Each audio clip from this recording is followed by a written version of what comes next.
أعوذ بالله السميع العليم من الشيطان اللعين الرجيم. بسم الله الرحمن الرحيم وبه نستعين وهو المعين. الحمد لله رب العالمين والعاقبة للمتقين والجنة للموحدين والنار للملحدين والمنكرين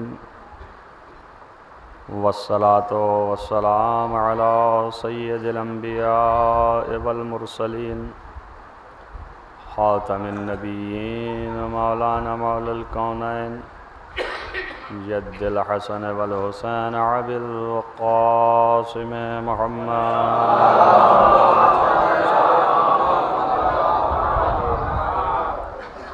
ولا سيما على ابن عمه ووزيره ووصيه وخليفته مقلوب كل طالب غالب كل غالب مولانا علي بن أبي طالب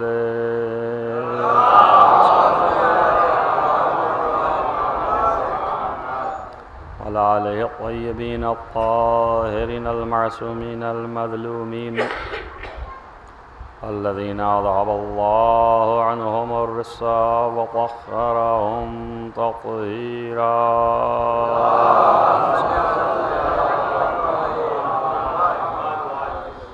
ولعنة الله على أعدائهم أجمعين من هذا إلى قيام يوم الدين. أما بعد فقد قال الله سبحانه وتعالى في كتابه الحكيم. بسم الله الرحمن الرحيم. وعد الله المؤمنين والمؤمنات جنات تجري من تحتها الأنهار خالدين فيها ومساكن طيبة في جنات عدن ورضوان من الله أكبر ذلك هو الفوز العظيم. صلوات علی محمد والا.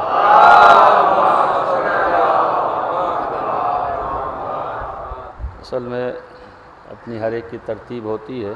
میرے حساب سے یہ ممبر غلط رکھا ہے.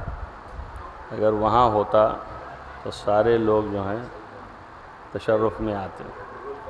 پہلی چیز تو یہ نوٹ کے قابل تھی اور میرا پہلا اتفاق ہے آپ سب کے سامنے، اور یہ ان کی خواہش سال بھر سے، تو اس خواہش کی ادائیگی جو ہے وہ ضروری ہے بہرحال، اور ایک مومن کے ایصال ثواب کی مجلس ہے، محب اہل بیت اور مومن کی. تو اب ظاہر ہے کہ کبھی ادھر چہرہ جائے گا اور کبھی ادھر جائے گا، تو جب نہ رہے ادھر تو ادھر والے خاموش نہ رہیں، سمجھیں کہ یہ مخاطب ہیں. ایک صلوات پڑھیں محمد والے محمد.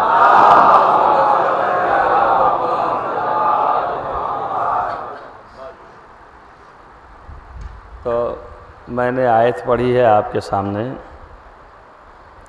سورہ توبہ کی یہ آیت ہے 71 نمبر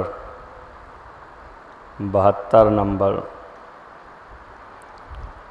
جس میں بسم اللہ کی وجہ سے نمبر میں کمی و زیادتی ہو سکتی ہے، لیکن 71 اور 72 کے آس پاس، اور جس میں اللہ نے فرمایا ہے کہ اللہ وعدہ کرتا ہے مومنین سے اور مومنات سے جنت دینے کا. جنات تجری من تحتها الانہار خالدین فیہا. ایسی جنت کا وعدہ کیا ہے کہ جس کے نیچے نہریں جاری ہوں گی اور اس میں وہ ہمیشہ ہمیشہ رہیں گے. یہ مومنین اور مومنات سے وعدہ ہے.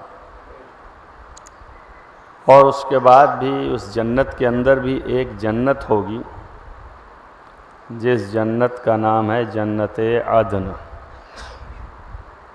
اس میں بہترین پاکیزہ ترین مجلل مکان ہوں گے، تو مساکن طیبۃ فی جنات عدن.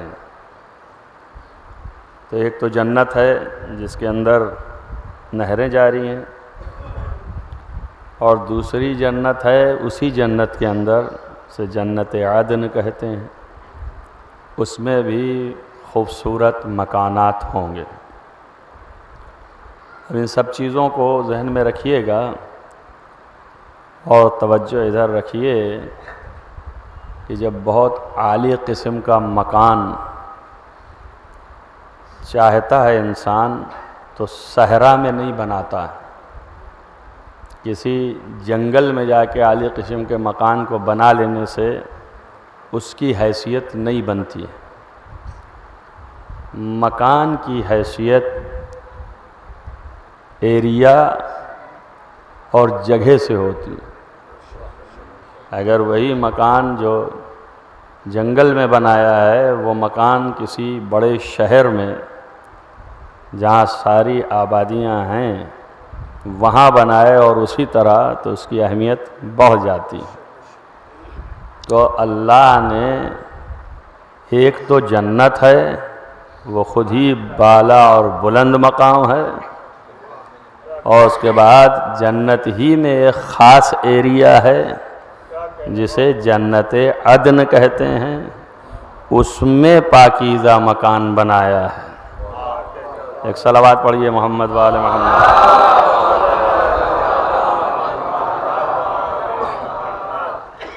اور پھر آخر کی چیز ہے تیسرا درجہ، ورضوان من اللہ اکبر، اور اللہ کے رضوان جو ہے وہ ان سب سے بڑا ہے. وذالک، اور اگر یہ مقام مل گیا تو یہی انسان کی سب سے بڑی کامیابی ہے. ذالک هو الفوز العظیم. تو انسان کی کامیابی جو ہے وہ حصول جنت نہیں ہے کہ جنت چلا گیا تو بس اسی کی تگ و دو میں ہے، پوری زندگی یہاں پہ گزاری اس دوڑ میں کہ جنت مل جائے. جنت کا حاصل کرنا کامیابی نہیں ہے، یا جنت عدن میں بھی چلا جانا اور مکان پا جانا کامیابی نہیں ہے، بلکہ اللہ کے رضوان کا حامل ہو جانا یہ سب سے بڑی کامیابی ہے. ایک صلوات پڑھیے محمد وآل محمد.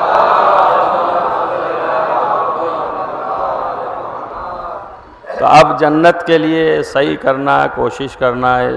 ہماری زیادہ تر دوڑ یہی ہوتی ہے کہ اچھے اعمال انجام دیجئے، اعتقاد اچھا رکھیے تاکہ جنت جائیے، اور یقیناً جانا چاہیے شرائط کے ساتھ. جب تک شرطیں نہیں پوری ہوں گی جنت جا نہیں سکتا. اور جنت میں جانے کے بعد بھی کون سی جگہ پہ ہے، وہاں پہ بھی درجے الگ الگ ہیں. داخل ہونے کی شرط کیا ہے جنت میں، اور پھر اس کے بعد درجہ پانے کی شرط کیا ہے، یہ سارے مراحل ہیں. تو اب داخل ہونے کی شرط جو ہے وہ تو ایک ہی ہے، وہ ہے ایمان. اگر ایمان ہے تبھی جنت کا تصور ہے، اگر ایمان نہیں ہے تو جنت کا تصور نہیں ہے. اس لیے کہ مومن کے رہنے کی جگہ جنت ہے. اس لیے وعدہ بھی اللہ نے مومنین سے کیا ہے. وعد اللہ المومنین والمومنات. یہ بھی ایک آیت ایسی ہے کہ جس میں کھل کے اللہ نے مومنات کو بھی شریک کر لیا، تاکہ کوئی یہ نہ سمجھے کہ صرف مومنوں کو ہی ملنے والا ہے، مومنات کو کوئی غرض نہیں ہے. مومنات بھی جنت جائیں گی، مومن بھی جنت جائے گا. تو جو شرط مومن کے لیے ہے وہی مومنات کے لیے ہے، اور شرط جو ہے وہ ایمان ہے. بغیر ایمان کے جنت کا مزہ نہیں چکھ سکتا۔ دخول جنت کے لیے ایمان شرط، اور دخول جہنم میں اگر جہنم جانا ہے تو کہاں جانا ہے، تو اس کے لیے بھی واضح کر دیا کہ یہ منافقین جو ہیں وہ جہنم کے آخری طبقے میں ہیں۔ ان المنافقین، یہ منافقین جو ہیں در کے اسفل میں ہیں، یعنی سب سے آخری طبقہ جہنم میں ہیں۔ منافقین جو ہیں یہ فاسق ہیں۔ وَأَعَدَّ لَهُمْ عَذَابًا عَلِيمًا، ان کے لیے میں نے عذاب علیم معین کیا ہے، اور ان کے لیے ہم نے جہنم بنایا ہے۔ اور پھر تھوڑا اور اونچے آ جائیے تو جیسے طبقات جنت کے تھے کہ پہلا درجہ، پھر دوسرا درجہ، پھر تیسرا درجہ، پھر 7واں درجہ، ویسے ہی جہنم کے ہیں۔ فرق اتنا ہے کہ جنت نام ہے ترقی کا، تو وہاں درجے بلند ہوتے جاتے ہیں، اور جہنم نام ہے پستی کا، تو جو جتنا ہی بڑا بدماش ہے اتنا ہی زیادہ نیچے جانے والا ہے۔ ایک صلوات پڑھیے محمد وآل محمد۔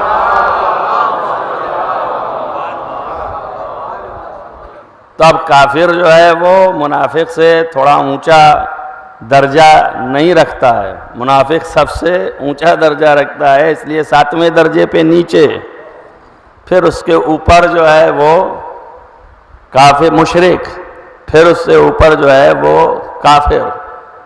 تو کفر والے کا درجہ اتنا زیادہ سخت نہیں ہے جتنا درجہ شرک والے کا ہے، اور شرک والے کا بھی درجہ اتنا سخت نہیں ہے جتنا نفاق والے کا ہے۔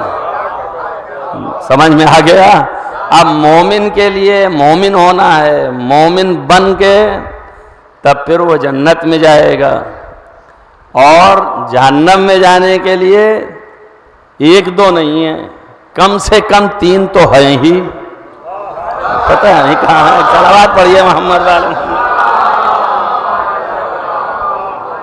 یا کفر ہو، یا شرک ہو، اور یا نفاق ہو، تو کم سے کم 3 درجے ہیں، تو 3 شرطوں کے بعد جہنم جانے والا ہے۔ لیکن جنت جائے گا تو ایک ہی اس میں، اور وہ صرف ایک ہی شرط ہے، ایمان۔ ٹھیک ہو گیا؟ ایمان اگر ہے تو جنت چلا جائے گا، اور اگر ایمان نہیں ہے تو پھر مقابلے میں 3 صفتیں ہیں۔ اگر ایمان ہے تو ایک ہے، اور اس کے مقابلے میں 3 صفتیں ہیں، یا کفر ہے، یا شرک ہے، یا نفاق ہے، ان سے چھٹکارا نہیں ہے۔ تو اب آپ کو کہا جا رہا ہے کہ ہم نے وعدہ کیا ہے مومنین سے کہ مومنین یہاں پہ جائیں، اور ہم یہ دیکھے رہیں گے۔ ایسا نہیں ہے کہ وعدہ کیا تو میں وعدے میں جھوٹا ہوں، ایسا کچھ بھی نہیں ہے۔ بہرحال اگر اللہ مومن ہونے کے بعد اگر اللہ کو بھی جھوٹا سمجھ گیا تو پھر تو مومن نہ رہا نا، تو وعدہ پکا ہے اپنی جگہ پہ اگر مومن ہے تو۔ کافر یہ کہہ سکتا ہے کہ جب میں اللہ ہی نہیں مانتا ہوں تو میں نہ جنت مانتا ہوں نہ جہنم مانتا ہوں، تو میں جہنم کیسے جاؤں گا جب میں اللہ ہی نہیں مانتا ہوں؟ درست ہو گیا؟ تو اب ظاہر ہے کہ وہ جہنم جانے کا تصور نہیں رکھے گا، کیوں؟ اس لیے کہ جنت و جہنم جو ہے وہ اللہ پر ایمان لانے اور اللہ کے انکار اور جو شرائط ہیں پورے، اس کی ابتدا اللہ ہے، اور ایمان کے کمال کی انتہا علی ابن ابی طالب ہے۔ ایک صلوات پڑھیے محمد وآل محمد۔ تو سلسلے وار ہے، اللہ ہے، رسول ہے، امامت ہے، قیامت ہے، ان سب پر ایمان و یقین ہے، تو پھر آپ کا مجموعہ ایمان کا تیار ہوا۔ اور یہ ایمان اگر کمال تک پہنچنا ہے تو اب آپ دیکھیے قرآن نے تو ایمان کی لفظ لگائی کہ مومن جو ہے، وعدہ کس سے کیا؟ مومن سے، تو مومن جو ہے جنت جائے گا، تو ہم نے نکالا کہ ایمان ہوگا، لیکن ایمان کس کس چیز کے لیے؟ اب اللہ پر ایمان، رسول پر ایمان، آخرت پر ایمان، امامت پر ایمان، آپ کے اصول مذاہب جو ہیں پانچوں پر، عدالت خدا پر ایمان، پانچوں ایمان مکمل. لیکن اب نبی کیا فرما رہے ہیں؟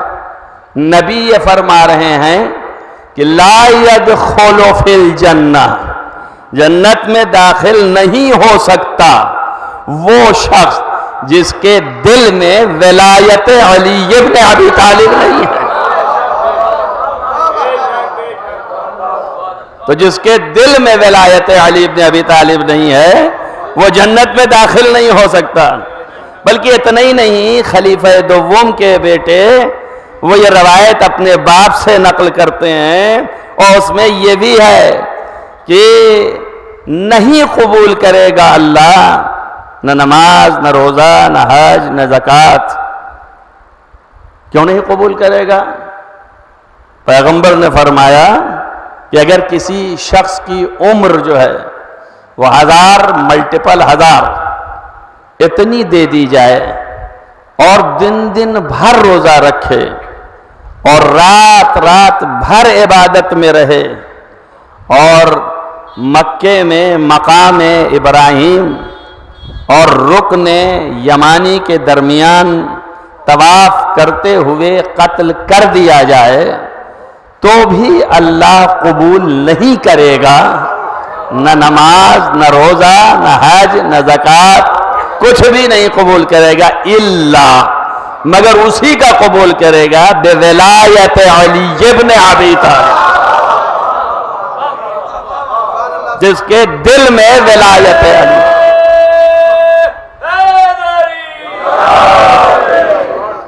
تو اب داخل نہیں ہوگا. تو معنی یہ ہو گئے کہ اللہ کو مان رہا ہے، رسول اللہ کو مان رہا ہے، امامت کا اقرار کر رہا ہے، اور آخرت کا اقرار کر رہا ہے. یہ ساری چیزیں مجموعی طور پر آ جائیں، اور اس ولایت کا اقرار جو ہے، امامت کا اقرار جو ہے، یہ انہی کی ولایت کا ہے. ابھی آدھی حدیث پڑھی ہے اور آدھی اور پڑھنا ہے، اور یہ اہل سنت کی 1 2 نہیں 200-400 کتابوں میں ہے. اور اس کے راوی خلیفہ دوم کے بیٹے وہ ہیں، تو بہت معتبر مانی گئی ہے. اور اس کے مقابلے میں اسی سے ملتی جلتی 250 روایتیں ہیں. 1 2 نہیں ہے کہ 1 2 پہ بولا جائے، 250 کا مطلب ہو گیا یقین کل ہے.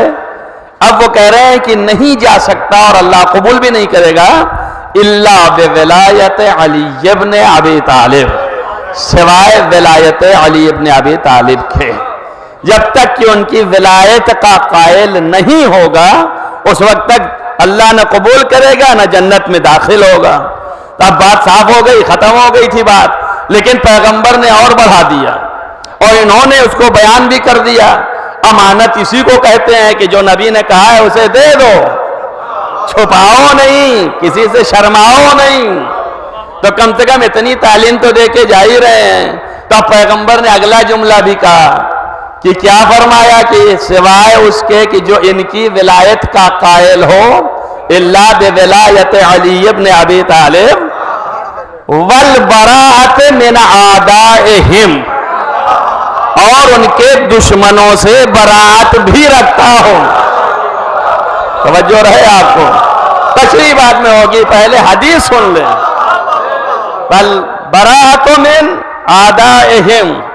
اب اس کے بعد بھی فرماتے ہیں، کہتے ہیں اگر اس کے علاوہ آ گیا، یعنی یہ 2 صفت نہ لایا اور سب کر کے آ گیا. توجہ کریے آپ، یعنی سارے اعتقادات ہیں، اور ان اعتقادات میں سارے اعمال ہیں، اور وہ اعمال جو اعلیٰ ہیں، دن بھر روزہ، رات بھر نماز، اور طواف کر رہا ہے مقام رکن اور مقام ابراہیم کے درمیان، اور وہاں قتل بھی کر دیا گیا، شہید ہو گیا، تب بھی قابل قبول نہیں ہے جب تک یہ 2 چیز نہ ہوں گی. ٹھیک ہو گیا نا؟ جب تک کہ ولایت اور براءت نہ ہوگی تو داخل نہیں ہو سکتا. اگر اس کے علاوہ آ گیا تو کیا ہوگا؟ تو انہوں نے کہا کہ پیغمبر نے فرمایا ہے کہ جا یوم القیامت، قیامت کے دن جب لایا جائے گا تو اس کی پیشانی پر لکھا ہوگا آیسن من رحمت اللہ، اللہ کی رحمت سے مایوس آیا ہے۔ ایک صلوات پڑھیے محمد والے محمد۔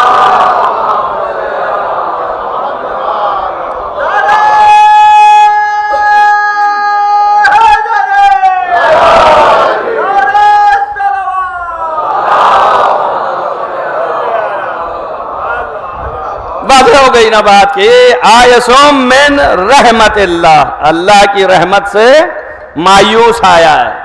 اب آپ خود سوچئے، ایک صلوات پڑھیے محمد والے محمد۔ آپ خود سوچئے اور غور کیجئے اور فکر کیجئے کہ پیغمبر نے کچھ چھوڑا نہیں ہے، ہر چیز جو ہے وہ صاف ستھرا بیان کر دی، اور ناقل جو ہیں خلیفہ دوم ہیں اور ان کے بیٹے، انہوں نے بھی کچھ چھوڑا نہیں ہے، انہوں نے بھی صاف بیان کر دیا۔ تو اب ساری چیزیں صاف بیان ہو گئی نا۔ اب یہ جو جملہ لکھا اور یہ جملہ جو پیغمبر نے فرمایا کہ آیسن من رحمت اللہ پیشانی پہ لکھا ہوگا، تو اب اس کا کیا مطلب ہے؟ خدا ہی جانے اور پیغمبر جانے۔ خدا نے بھیجا، پیغمبر نے کہا، تو پیغمبر جانے اور خدا جانے، میں کیا جانوں؟ میں نے تو حدیث پڑھ دی آپ کے سامنے، حدیث میں نے پڑھی ہے، زیادہ کچھ نہیں کیا۔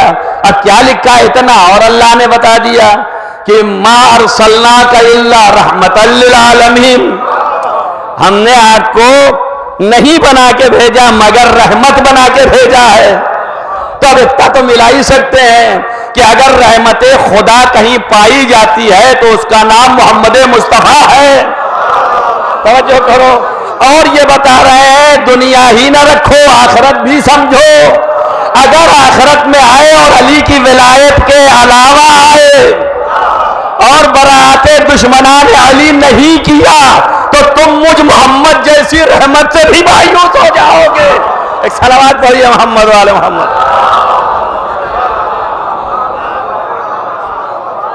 تب یہ بھی امید لے کے نہ آنا کہ رسول اللہ آئے، چلیے چھوڑیے سب کو۔ رسول اللہ تو ان کا آیسن من رحمت اللہ، اللہ کی رحمت سے مایوس ہوگا۔ اب وہ بھی دو جملے سن لیں اور بات کو آگے بڑھا کے 2-4 منٹ آپ کے سامنے یہ خواہش پوری بھی ہو۔ اور ذکر اہل بیت عبادت ہے۔ آپ جو بیٹھے فرش اعضا پہ تو عبادت سمجھ کے بیٹھیں، جتنی دیر بولتے رہیں، جتنی دیر سنتے رہیں اور جتنی دیر لکھتے رہیں اور جتنا بولیں آپ، اگرچہ ایک ہی فضیلت کیوں نہ بولیں، من کتب فضیلتا من فضائل علی، جو ایک فضیلت بھی فضائل علی میں سے لکھے، ومن سمع فضیلتا من فضائل علی، جو ایک بھی فضیلت علی کی سنے، ومن ذکر فضیلتا من فضائل علی، جو ایک بھی فضیلت کا ذکر کرے، غفر اللہ لہ ذنبہ، اللہ اس کے تمام گناہوں کو بخش دے گا، ما تقدم و ما تاخر، جو گزر گئے ہیں وہ بھی، جو آنے والے ہیں وہ بھی۔ ایک صلوات پڑھو محمد والوں۔ اب ان سب چیزوں میں کچھ نہ کچھ غور طلب چیزیں ہیں جو سمجھنے کی ہیں۔ تو اب لوگ پوچھتے رہتے ہیں نسخے، بیماری میں نسخہ ہی پوچھا جاتا ہے، تو یہ نسخے پوچھتے ہیں کہ بتائیے قبلہ بہت گناہ ہو گیا ہے، عمر آخری آ گئی ہے، کیسے گناہ معاف ہوں؟ تو اب کیا بول سکتے ہیں؟ مخالفت نہیں کر رہے ہیں، ضرور پڑھیے گا، لیکن بتا یہ رہے ہیں کہ اگر استغفار کی تسبیح صبح سے شام تک نکالتے رہیے کہ میرے گناہ جو ہیں وہ معاف ہو جائیں، تو ہم اور آپ کی کیا حیثیت ہے؟ ہمارے اور آپ کے جو باپ تھے حضرت آدم 300 سال تک استغفار و توبہ کرتے رہے اور اللہ نے قبول نہیں کیا۔ اس وقت قبول کیا جب اللہ نے کہا کہ جب تک ان کے سہارے سے نہ آؤ گے، جب تک تک ان پنجتن کے سہارے سے تسبیح پہ استغفار نہیں چڑھے گا اس وقت تک قبول نہیں ہوگا. مسئلہ پڑھنے کا نہیں ہے، مسئلہ قبول ہونے کا ہے. تو ایک بات یہ بھی سمجھ میں آ گئی کہ پڑھنے کے لیے شرط نہیں ہے، قبول ہونے کے لیے شرط ہے. اور جب قبول ہوگی تبھی بات آگے بڑھے گی. تو اب استغفار اگر میں آپ کو بتاؤں تو استغفار بغیر ان کے نہیں قبول ہونے والی، یہ ایک ہو گیا. دوسرا یہ کہ استغفار کریے تو کیا سارے گناہ، اس کی کوئی گارنٹی ہے؟ آپ نے کہا ایک گناہ تھا میرا تو ایک گناہ کے لیے استغفار پڑھا آپ نے، اب اس کے بعد دوسرا ہے تو اس کے لیے پڑھیے، اب تیسرا ہے تو اس کے لیے پڑھیے. یہاں تو عمر بھر جو ہے کچھ نہ کچھ ہے. تو کتنے استغفار پڑھیں؟ توجہ کریے میری بات پر، پڑھیں ضرور لیکن کتنے استغفار پڑھیں کہ سارے گناہ جو ہیں محو ہو جائیں. اللہ تو غفور الرحیم ہے. اب آپ کہیں 70 دفعہ پڑھیں کہ 100 دفعہ پڑھیں کہ 1000 دفعہ پڑھیں کہ سارا دن اور رات پڑھیں، کتنا پڑھیں، اس کے باوجود بھی کہیں نہیں ملا کہ اتنا پڑھو تو اتنے گناہ چلے جائیں گے. توجہ کرو میری بات پر. لیکن یہاں ضمانت دی گئی کہ اگر ایک فضیلت بھی سن لیا، توجہ کرو میری بات پر، ایک فضیلت بھی پڑھ لیا، ایک فضیلت بھی لکھ دیا تو جو بھی گزشتہ تھا سب معاف، اور جو آئندہ ہونے والا وہ بھی معاف. اب جب یہ آتا ہے تو لوگ بھڑک جاتے ہیں، کہتے ہیں دیکھیے کلین چٹ دیا، آگے بڑھ گئے، جرأت پیدا کر دی. اور یہ نہیں کرنا چاہیے. میں کیوں کرنے لگا بھائی؟ مجھے کیا بیماری ہے کہ میں یہ جرأت پیدا کروں؟ میں کون ہوتا ہوں؟ یہ تو رسول اللہ کو پکڑتے ہیں آپ وہیں پہ اور کہتے ہیں یہ کیا جرأت پیدا کر رہے ہیں آپ؟ آپ نے کیوں کہا کہ ما تقدم و تاخر، جو بھی مقدم اور مؤخر گناہ ہے سب بخش دیے جائیں گے؟ کیا رسول اللہ سمجھدار نہیں تھے؟ اور جبکہ رسول اللہ کلام کرتے ہی نہیں ہیں مگر بولتے وہی ہے جو اللہ کا حکم ہوتا ہے. تو یہ اعتراض مجھ پہ کر کے آسانی سے نکلنا چاہتے ہو، مجھ پہ نہیں ہے. توجہ کرو، یہ رسول اللہ پہ ہے اور رسول اللہ پہ بھی نہیں ہے، اللہ پہ ہے. تب سمجھ میں آیا نا؟ اگر بغض علی میں بولنے لگو گے تو رسول بھی ہاتھ میں نہیں رہے گا، خدا بھی ہاتھ میں نہیں رہے گا. ایک صلوات پڑھیے محمد والے محمد.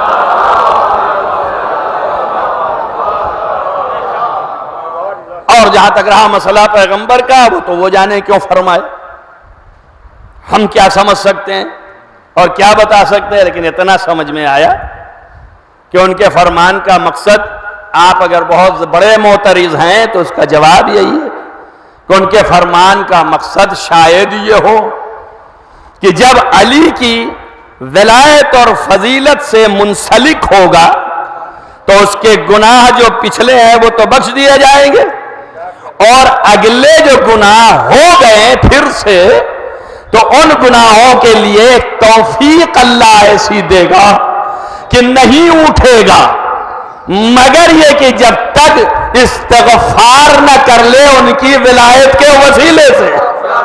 توجہ ہوا؟ زیادہ سے زیادہ اتنا، اس سے زیادہ میں کچھ نہیں کہہ سکتا. باقی نبی جانے کہ کیا فرمایا اور کیوں فرمایا. تو پہلا مرحلہ تو یہ ہو گیا کہ یہ مجلس جو ہے یہ جتنی دیر آپ بیٹھے ہیں آپ کے گناہوں کی مغفرت کی ضمانت ہے. کیوں؟ اس لیے کہ ایک مجلس میں ہوتا کیا ہے، بہت سے لوگ بگڑتے ہیں، کہتے ہیں، آ کر کے اعتراضات کرتے ہیں اور کہتے ہیں کہ مجلسوں میں کیا ہوتا ہے، جب دیکھیے تب وہی علی وہی علی علی علی بیان کر رہے ہیں، صرف انہی کا تذکرہ کرتے ہیں، کسی اور کا تذکرہ نہیں کرتے ہیں. اور کس کا کریں؟ بھائی دین بتائیے، مذہب بتائیے، یعنی کیا بتاؤں، احکام بتائیے. تو احکام کے لیے جگہ دوسری ہے، لیکن اس کے لیے جگہ ممبر صرف علی کے فضائل کے لیے ہے. علی کے فضائل جو ہیں وہ ممبر صرف علی کے فضائل کے لیے ہیں. علاوہ اس کے جو یہ اعتراض ہے تو وہ بھی سنتے جائیں کہ بھائی کیوں ایسا کرتے ہیں. لوگ آتے ہیں اور کہتے ہیں بھائی کیوں؟ تو ایک مجلس میں ہوتا کیا ہے، ان کا ایک مجلس میں پہلے خطبہ پڑھ دیا، یعنی اللہ کی حمد و ثنا ہوئی، اور پھر درود و سلام ہوا رسول اللہ کے اوپر، اور پھر آخر میں آپ نے لعنت کی دشمنان خدا پر، درود و سلام حال کے ساتھ دشمنان خدا جو ہیں ان کے اوپر لعنت بھی کی، اور پھر آپ نے ایک سرنامہ کلام دے کر کے تمہید میں خدا کا ذکر کیا، اور پھر بیچ میں علی کا ذکر کیا، اور آخر میں مصیبت حسین کا ذکر کیا۔ یہ تینوں چیزیں ایسی ہیں، کہیں سے بتائیے اس میں کھوٹ ہے؟ اللہ کا ذکر جو ہے یہ عبادت ہے، تو اس میں کوئی کھوٹ ہے نہیں ہے، تو آپ عبادت ہی میں مشغول ہیں نا۔ اور جب آگے بڑھے تو علی کا ذکر کیا، تب یہ اللہ سے ہٹ کے ہو گیا، تب یہ تو عبادت نہیں ہونا چاہیے تھا، مگر کیا کریں کہ نبی نے فرمایا کہ ذکر و علی نے عبادت، علی کا ذکر بھی عبادت ہے۔ تو اب جب یہ بھی فرمان آ گیا تو اب زبان بند، اب نہ کہنا کہ کسی غیر کا ذکر ہو رہا ہے، جتنا علی کا ذکر ہوتا جائے اتنا ذکر اللہ ہوتا جائے گا، اور جتنا ذکر اللہ ہوگا اتنا ہی عبادت بنتی چلی جائے گی۔ ایک صلوات پڑھیے محمد والے محمد۔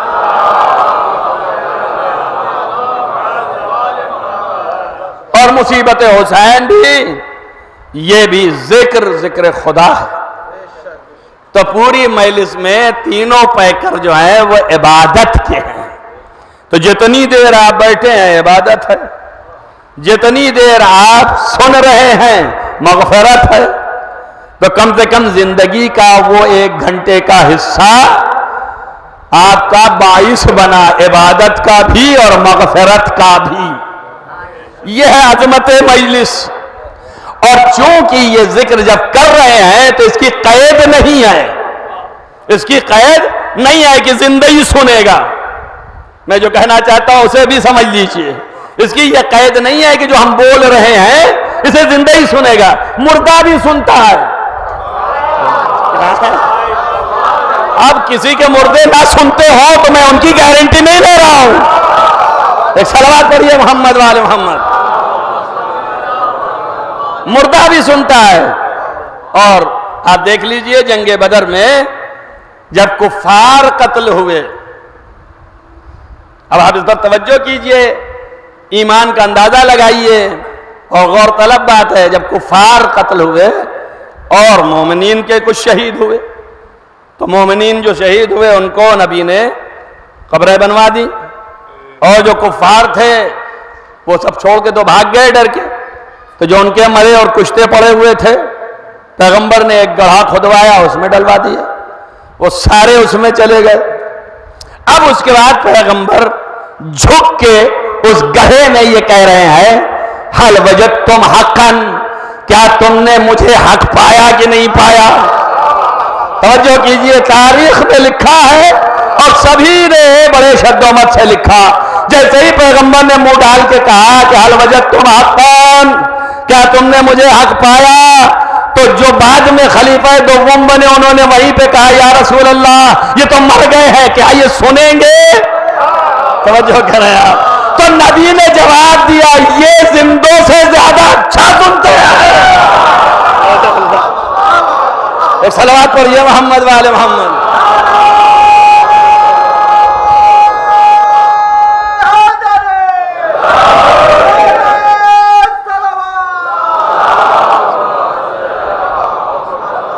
یہ زندوں سے زیادہ اچھا سنتے ہیں، تو بات یہ بھی معلوم ہو گئی کہ مردہ بھی سنتا ہے۔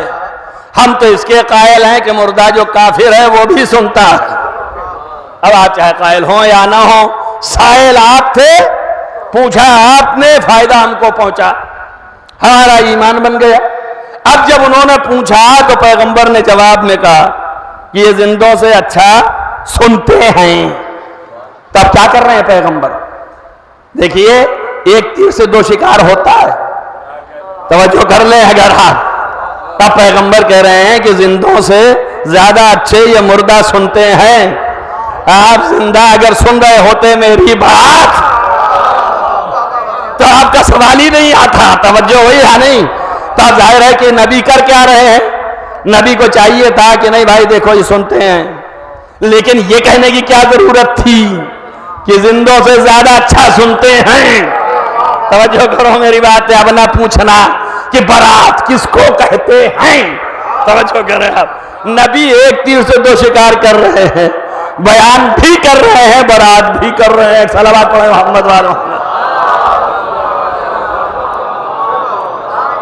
کوئی بھی مسلمان مومن اگر یہ سوچے تو اس کا جواب ہے کہ تم سے بہتر یہ سنتے ہیں. تو الغرض یہ ہے کہ ایک بھی فضیلت آپ نے سنی, بات یہاں پہ لا کے رکھا کہ شرط نہیں ہے کہ اس فضیلت کو سننے والے صرف زندہ ہی سنیں گے. ابھی تو آپ نے نبی کا قول سن لیا نا کہ مردہ بہتر سنتے ہیں. تو اب یہ جو بیان ہو رہا ہے اور اس میں جو فضیلت کا ذکر ہوا تو جس مردے کے لیے کیا گیا وہ مردہ بھی سن رہا ہے. آپ حاضر نہیں نظر آ رہے مجھ کو, آپ حاضر نہیں ہیں مجھے لگتا ہے, وہ سن رہا ہے مردہ. اور ابھی بتا دیا کہ جو ایک فضیلت بھی سنے اس کے سارے گناہ معاف کر دیے جائیں گے. اب سمجھ میں آیا آپ کے کہ نہیں سمجھ میں آیا کہ ہمارے بزرگوں نے کیوں مجلس کی بنیاد اس طرح رکھی؟ تاکہ ہمارا مردہ اپنے گناہوں سے بری ہو جائے. صلوات پڑھو محمد والے محمد.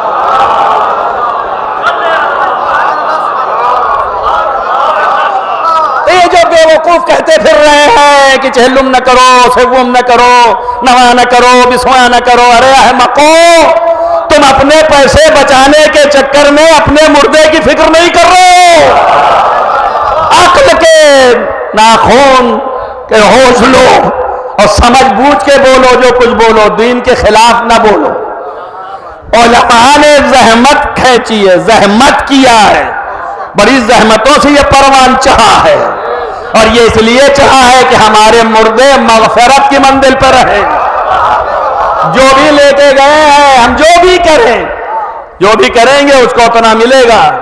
ایک ہی چیز ہے, ڈھونڈ کے چھان کے لے آؤ, پوری روایات آیات سب کو استقصا کر ڈالو, کوئی ایسی چیز نہیں ملے گی. انہوں نے کہا مدرسہ بنوایا تو ثواب ملتا رہے گا, مگر کیا سارے گناہ چھڑ جائیں گے؟ نہیں ملا نا. اگر کنواں کھودوا دیا تو ثواب ملتا رہے گا, مسجد بنوا دی تو ثواب ملتا رہے گا, سارے گناہ چھڑ جائیں گے؟ کوئی ایک ایسا عمل بتاؤ, توجہ کریے آپ, کہ ہمارے مردے کے سارے گناہ جھڑ جائیں. تب اس عمل کو علماء نے چھانٹ کے دیا ہے کہ اگر مجلس حسین کو برپا کرو اور ذکر علی قائم کرو, فضائل علی میں سے ایک بھی فضیلت سنیں, توجہ کرو, تو اس کی مغفرت ہو گئی. ایک صلوات پڑھیے محمد والے محمد.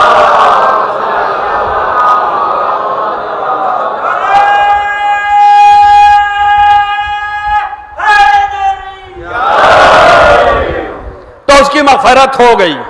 وہ تو مردہ ہے, اس کو بھی مل گیا. اب آپ جو ہے یہ کھلانے پلانے کا چکر جو ہے جس کی مخالفت لوگ کر رہے ہیں, آپ کسی کے گھر جائیے تو کیا مہمان نوازی نہیں ہے؟ اللہ تک کیا مہمان نوازی ہے؟ تو آپ جب جائیں اس کے ہاں تو مہمان نوازی ہے.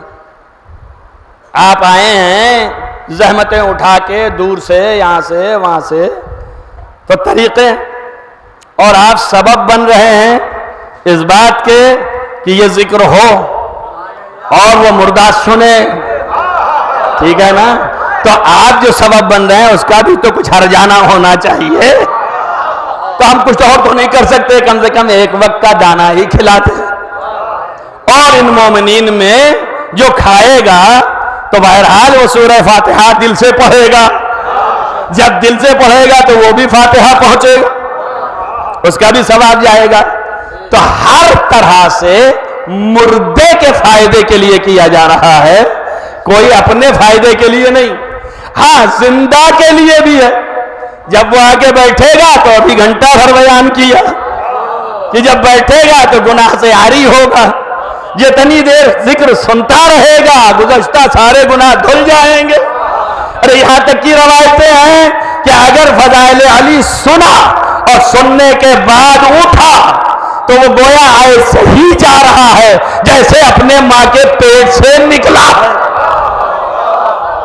ایسے ہی جا رہا ہے جیسے بہتی ہوئی نہر میں ڈوب کے نکلا ہے۔ نہر میں ڈوب کے نکلا تو کیا ہوا؟ ساری گندگی وہیں رہ گئی، خود صاف ستھرا نکل کے باہر چلا گیا، غسل کر لیا۔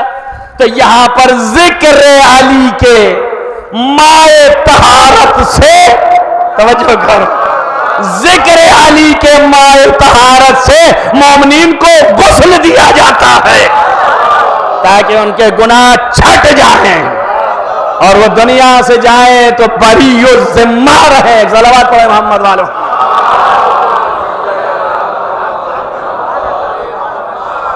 اب یہ بھی ہے کہ ذکر جو ہے سنیں، تو ابھی تک تو سننے کی بات تھی، تو ہر کس و ناقص ہے، ہو سکتا ہے ذہن عالیہ یہ فرمائے آپ کا، تو پھر قبلہ یہ بھی وہ بھی، تو کیا سبھی چلے جائیں؟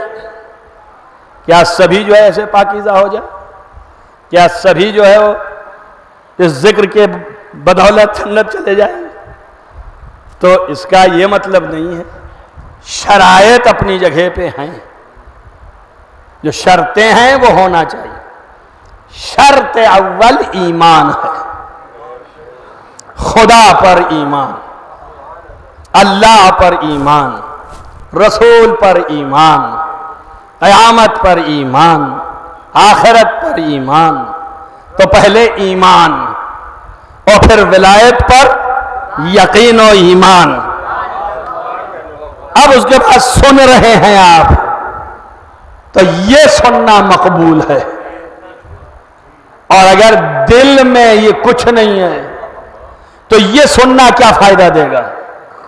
توجہ رہے، تو یہ سننے کا جو فائدہ بتایا میں نے وہ تو نہیں ہونے والا، لیکن ایک فائدہ سمجھ میں آتا ہے۔ ذکر علی جو غیر ہے، علی کو نہیں مانتا، اور اس کے بھی کان میں یہ آواز جا رہی ہے، تو اسے کیا فائدہ پہنچے گا؟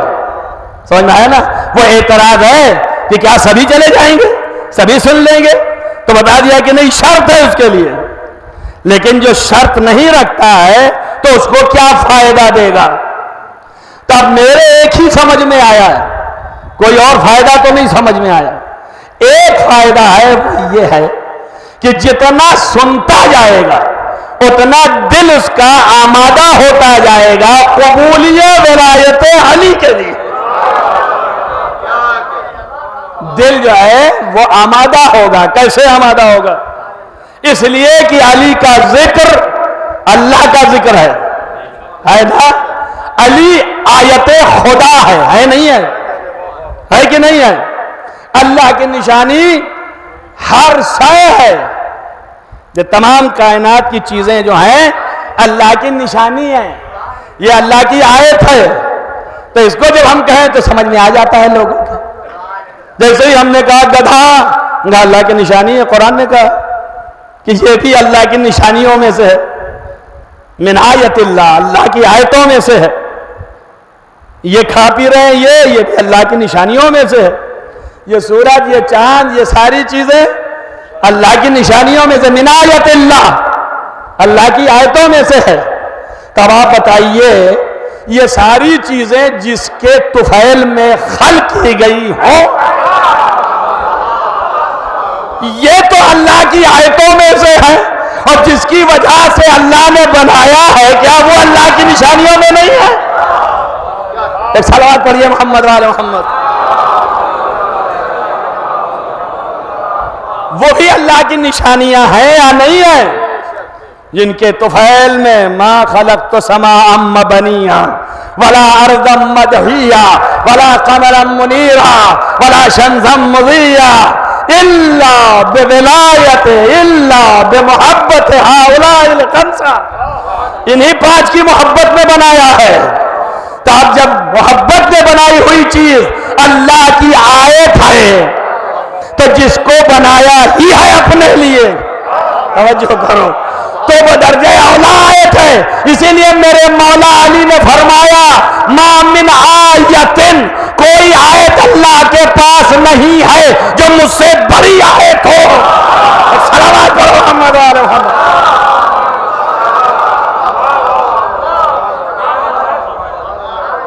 ما من آیت، کوئی آیت ایسی نہیں ہے، اللہ کوئی ایسی چیز نہیں ہے کہ اکبر من، مجھ سے بڑی ہو، سب سے بڑی آیت تو یہ ہے۔ تو اب جب یہ آیت ہے تو آیت کا ذکر کرنا، آیت کی تلاوت کرنا جو ہے کس بات کا سبب ہے؟ بات میں نے کیا کہی ہے اس کا پروف دے رہا ہوں، اور میری طرف متوجہ رہنا۔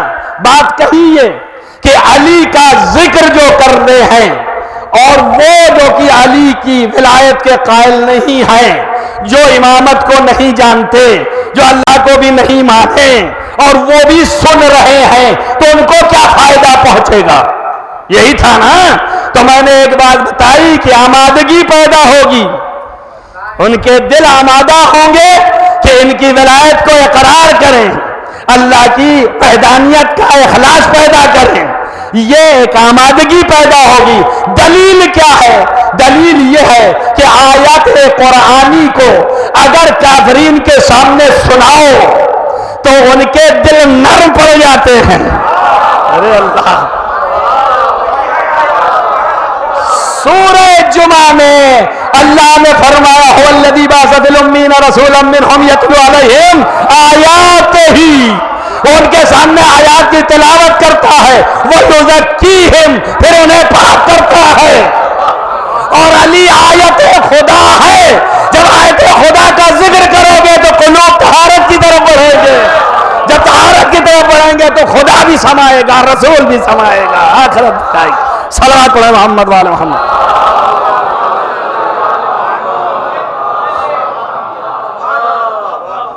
اس لیے ان کا ذکر جو ہے وہ ضروری ہے۔ قلوب جو ہیں، جو مانتے ہیں ان کے قلوب اور طاہر ہوں گے، پاکیزہ ہوں گے۔ جب دل پاکیزہ ہوگا تو وہیں پر اللہ کی محبت بیٹھے گی، اور اللہ کی محبت ہی اصل دین ہے۔ کھل کے نکتہ آیا آپ کو؟ سمجھ آئی کہ اصل دین کیا ہے؟ ادھر ادھر کی باتیں کرنا بیوقوفی ہے۔ اصل دین حب اللہ، اللہ کی محبت ہے۔ ان کنتم تحبون اللہ، اگر تم اللہ سے محبت رکھتے ہو تو میری پیروی کرو۔ اس کا مطلب اصل دین محبت ہے۔ اسی لیے مصحف ناطق حضرت امام جعفر صادق علیہ السلام اور حضرت امام محمد باقر علیہ السلام، دونوں بزرگوار کے سامنے آپ کے چاہنے والوں میں اتنی دور سے کہ 4 مہینے کا راستہ طے کر کے آیا۔ پہلے زمانے میں پیدل چلتے تھے، اونٹ پہ سوار ہوتے تھے، اور جب اونٹ لاغر ہو جائے، کمزور ہو جائے، ضعیف ہو جائے تو بھار نہیں اٹھا سکتا، اور ہم غریب آدمی ہیں، ایک ہی اونٹ تھا، باپ دادا سے ملا ہوا تھا، وہ بھی اپنی عمر کو پہنچ گیا، اب میں اس کے اوپر سوار ہو جاؤں تو بیٹھ جائے گا بیچارہ، تو رکھ لے سامان تھوڑا سا ساتھ میں، لیکن خود پیدل چل لے۔ اب امام کی بارگاہ میں پہنچا، 4 مہینہ کا سفر طے کر کے، تو جب پیدل چلتے ہیں تو ورم آتا ہے پیر میں، جب ورم آتا ہے تو جب زیادہ ورم ہو جاتا ہے تو پھٹ جاتا ہے، جب پھٹ جاتا ہے تو خون نکلتا ہے۔ اب اس کی وجہ سے کپڑا باندھتے ہیں، یہ کپڑے باندھ لو تاکہ خون نہ نکلے، لیکن اور زیادہ ہو گیا تو نکل بھی جاتا ہے، تو کپڑا باندھے رہتے ہیں، اس لیے کپڑا باندھا جاتا تھا۔ تب اس کے پیر میں کپڑا تو بندھا، لیکن جب امام کی بارگاہ میں گیا اور سلام کر کے کھڑا ہوا تو امام نے پیر کی طرف نگاہ کیا تو اس کے پیر سے خون ٹپک رہا تھا، تو پوچھا یہ کیا ہے؟ تو کہا کہ میرا اونٹ لاغر ہے، 4 مہینے سے یہ سفر طے کر رہا ہوں آپ کی زیارت کے لیے، اور آپ کی بارگاہ میں آیا ہوا ہوں، یہ صورت ہو گئی ہے۔ اور اس کے بعد کہہ کے خاموش ہو کے سر جھکا کے بیٹھ گئے۔ حضرت نے بھی کوئی جواب نہیں دیا، سن لیا، پھر اس نے سر اٹھایا اور کہا مولا کیا یہ آپ کی بارگاہ میں قبول ہے؟ توجہ کرو میری بات پر، کیا یہ آپ کی بارگاہ میں قبول ہے؟ تو حضرت نے فرمایا حل الدین الا الحب، کیا دین سوائے محبت کے کچھ اور ہے؟ حل الدین الا الحب، کیا دین سوائے محبت کے کچھ اور ہے؟ اور خالی اتنا ہی نہیں، چونکہ یہ جو آیا ہے اور امام کے سامنے ہے موجود اور امام سے ہم کلام ہے، یہی نہیں ہے، سینکڑوں بیٹھے ہیں، تو بات تو سینکڑوں کو پہنچانی ہے، توجہ رہے۔ تو حضرت نے سینکڑوں کو دیکھ کے فرمایا حل الدین الا الحب، کیا دین سوائے محبت کے کچھ اور ہے؟ اور کے بعد ان لوگوں کی طرف نگاہ کر کے کہا کہ کیا نہیں پڑھا تم نے قل ان کنتم تحبون اللہ، کیا تم نے نہیں پڑھا کہ اللہ قرآن میں کہتا ہے کہ اگر تم اللہ سے محبت رکھتے ہو تو میری پیروی کرو؟ توجہ کیجئے، یہ ایک آیت اور اس کے بعد دوسری آیت آپ نے فرمائی وَلَكِنَّ اللَّهَ حَبَّبَ إِلَيْكُمُ الْإِيمَانَ، لیکن اللہ نے تمہارے دلوں میں ایمان کو محبوب کر دیا ہے۔ توجہ کرو، اللہ نے تمہارے دلوں میں ایمان کو محبوب کر دیا، حَبَّبَ إِلَيْكُمُ الْإِيمَانَ وَكَرَّهَ إِلَيْكُمُ الْكُفْرَ وَالْفِسْقَ وَالْعِصْيَانَ۔ توجہ کرو میری بات پر، تھوڑا ذہن سمیٹ لو تاکہ میرے الفاظ برابر ہو جائیں۔ اللہ کیا کہہ رہا ہے کہ تمہارے دل میں اللہ نے ایمان کو محبوب کر دیا اور تمہارے دل میں اللہ نے کفر و فسق و عصیان و معصیت سے نفرت پیدا کر دی۔ ارے اللہ، میں اور کچھ نہیں کہہ رہا ہوں، سمجھو میری بات کو، بس اتنا ہی کافی ہے۔ اگر سمجھ جاؤ، ایمان کو محبوب قرار دیا اور کفر و فسق و عصیان کو منفور قرار دیا، ایک سے محبت، تین سے نفرت، ایمان کو محبوب قرار دیا، ایمان ایک اکیلا، وَزَيَّنَهُ فِي قُلُوبِكُمْ، اور تمہارے دلوں میں اس کی زینت دے دی۔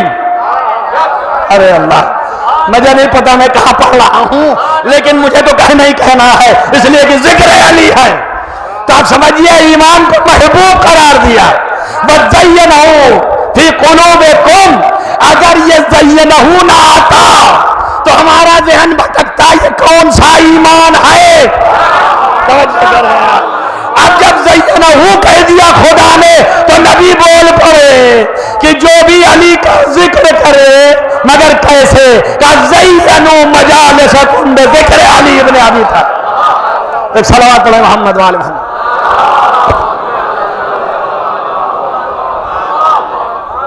اسی لیے مصحف ناطق حضرت امام جعفر صادق علیہ السلام سے پوچھا گیا کہ یبن رسول اللہ ما هو الایمان، تو امام نے مسکرا کے اشارہ کیا اور اس کے بعد فرمایا کہ کیا ابھی بھی شک ہے؟ جدی واللہ کل الایمان، خدا کی قسم میرا جد کل ایمان ہے، علی کل ایمان ہے۔ یہ اسی ایمان کی بات ہو رہی ہے کہ اس ایمان کو محبوب قرار دے دیا گیا اور کفر و فسق و عصیان کو منفور قرار دے دیا گیا۔ تو اب سمجھ میں آ گیا نا کہ ایمان کے مقابلے میں یہ تین آ جائے، توجہ کریے، تو ان سے نفرت ہے اور ایمان آ جائے تو محبت ہے، محبت کا نام تولا ہے، نفرت کا نام تبرہ ہے۔ صلوات علی محمد وآل محمد۔ وَلَكِنَّ اللَّهَ حَبَّبَ إِلَيْكُمُ الْإِيمَانَ، قرآن ہے، کوئی حدیث نہیں ہے، تو اللہ نے ایمان کو محبوب کر دیا۔ اس کے علاوہ کوئی دین ہے؟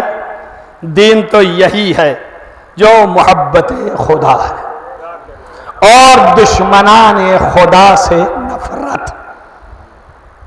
اسی نفرت کا تو اظہار حضرت ابراہیم نے فرمایا کہ بھائی اب تم سے ہماری نہیں بنے گی، اس لیے کہ ہم جو پوج رہے ہیں وہ تم نہیں پوج رہے ہو، تو بھائی تم سے نہیں بنے گی۔ اور برات تبرہ ابراہیم نے برات کر لی، جدا ہو گئے، اس لیے کہ اب تم اس خدا کو نہیں مانتے جسے ہم مانتے ہیں۔ تو بات واضح ہو گئی نا؟ تو وہاں پر دین کیا ہے؟ محبت خدا ہے، اسی محبت کو ادا کیا حضرت ابراہیم۔ اب وہ ہم نے حدیث پڑھی تھی تو وہ حدیث کا اسی میں لنک ہے، تھوڑا سا تو سمجھ لیں کہ اللہ کے رسول نے فرمایا کہ کچھ نہیں قبول ہوگا چاہے اتنا اتنا اتنا سب کرے، مگر ولایت کے بغیر، یہی فرما. اور یہ ولایت، اور پھر اس بار فرمایا والبراءۃ من اعدائہم، اور ان کے اعداء سے براعت کے بعد. تو ولایت اور براعت دونوں چیز آ گئے. تب یہاں پر یہی چیز آپ کو منسلک ہے کہ یہ دو چیز ہونی ہے. تو اب ولایت جو ہے اس کا معنی کریے، تو اصل معنی تو یہ ہے کہ ان کی امامت کا قائل ہونا. لیکن بیچ میں ایک چیز اور ہے، یہ خالی امامت کا قائل ہونا کافی نہیں ہے. جب تک کہ ان سے محبت بھی نہ ہو، تو محبت پہلی شرط اور امامت کا قائل ہونا دوسری شرط. تو یہ دونوں چیز متجلی ہو تو ولایت ہے. ولایت کا مطلب یہ نہیں خالی امامت مان لیا، ولایت یعنی محبت بھی ہو اور پھر ان کی امامت کا قائل بھی ہو تو یہ ولایت ہے. درست ہو گیا؟ تو اب محبت جب دل میں آ گئی اور ان کی ولایت یعنی امامت بھی قلب سے تصدیق ہو گیا، تو جب دونوں دل میں ہو گیا، تب جو ان کے دشمن ہیں ان سے بھی اگر ولایت کیا آپ نے، توجہ کریں آپ، تو چھٹے امام نے پوچھا افی جو کیا کسی کے پیٹ میں قلب ہے؟ کیا دو دل ہوتے ہیں؟ مولا دل تو ایک ہی ہوتا ہے. کہا تو پھر کیسے ممکن ہے کہ جہاں میری محبت ہو وہیں پر میرے دشمنوں کی بھی محبت ہو؟ ایک صلوات پڑھیے محمد وآل محمد.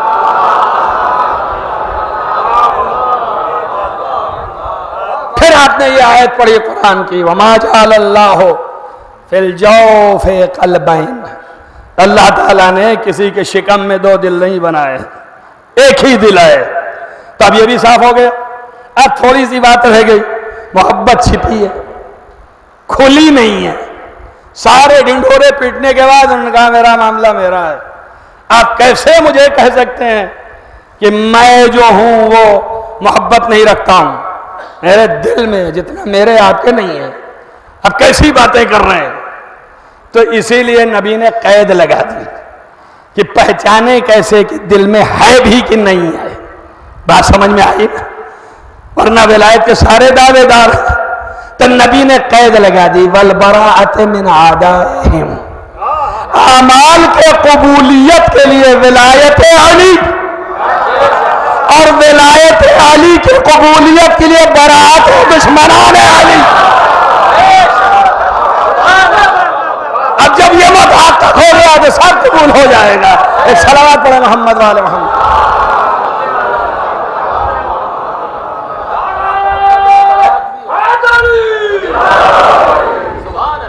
جب یہ آیا تو پھر معلوم ہو گیا کہ دل میں محبت ہے.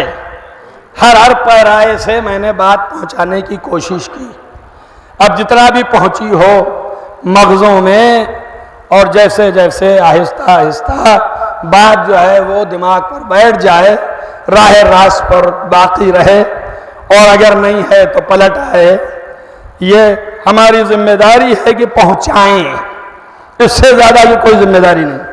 پہنچانا صرف رسول کی بھی ذمہ داری تھی. وہاں پہ بھی اللہ نے کہا کہ آپ کیوں اپنے کو مارے ڈال رہے ہیں؟ اگر یہ قبول نہیں کر رہے ہیں تو باہر ہو جائیں. آپ کا یہ کام ہی نہیں ہے کہ زبردستی قبول کروائیے. آپ کا کام ہے پہنچانا. تو آپ پہنچا دیے، آپ پر یہ ذمہ ختم ہو گئی.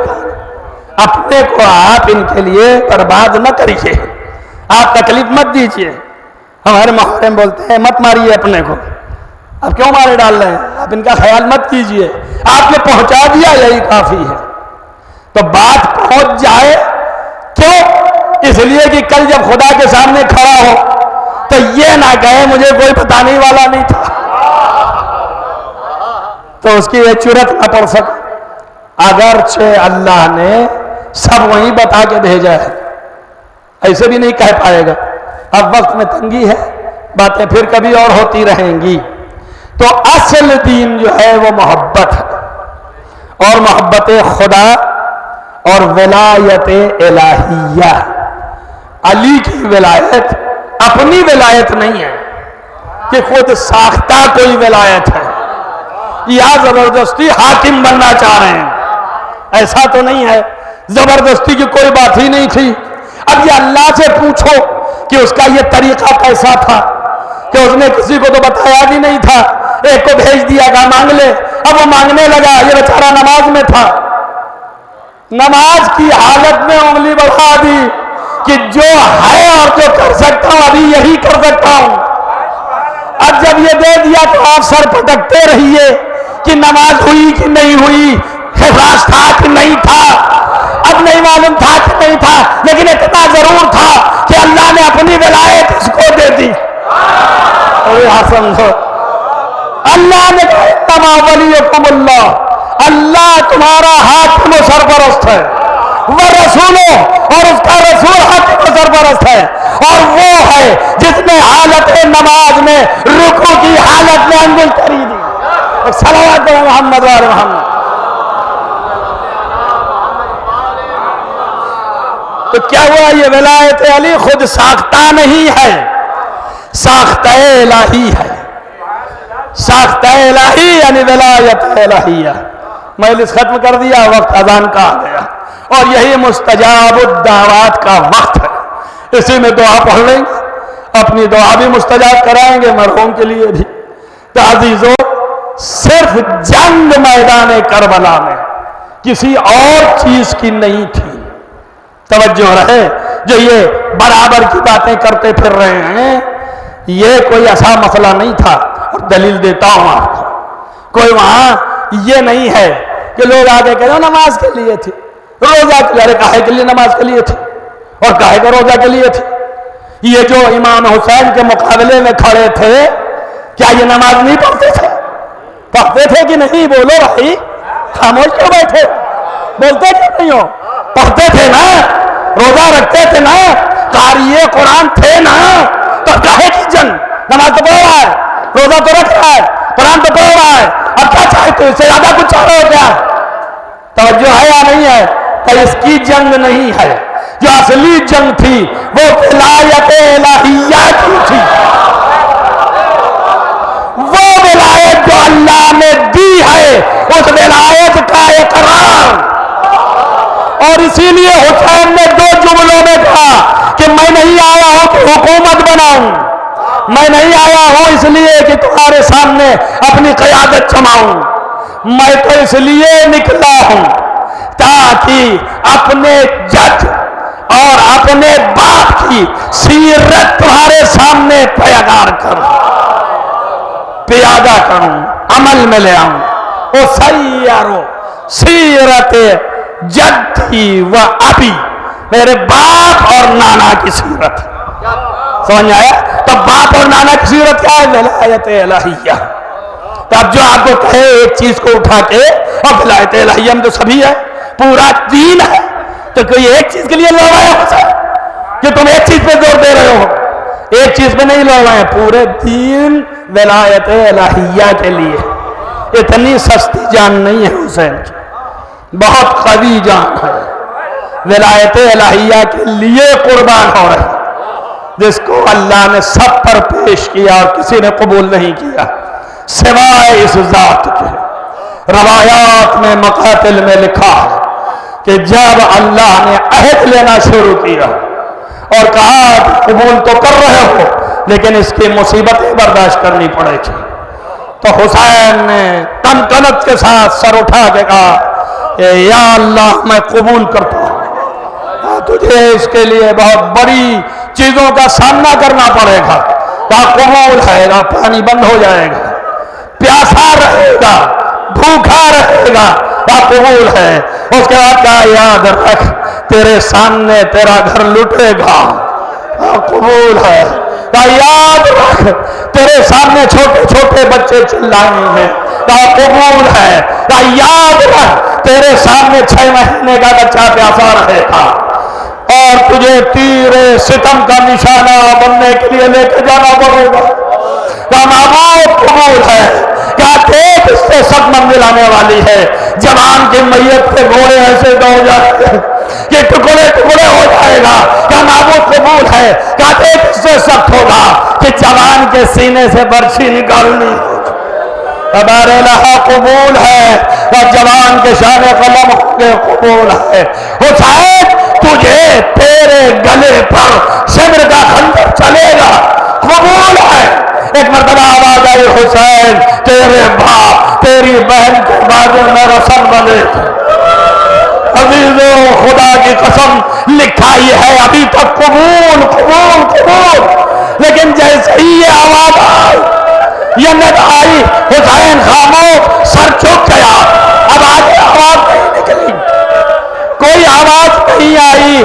روایتیں کہتی ہیں کہ انہی انوار میں سے ایک نور متمثل ہوا اور کہا میرے بابا اسے قبول کر لیجئے، اسے میں قبول کرتا ہوں۔